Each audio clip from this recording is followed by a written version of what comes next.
आज हम तोरा तपस्या से परेशान हो गइल बानी। बोल तोरा के का दे दी?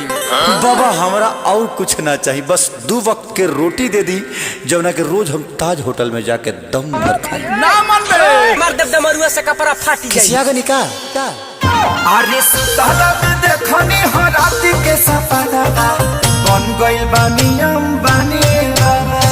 सुताला में देखले हो तोहरे सपना बन गइल बानी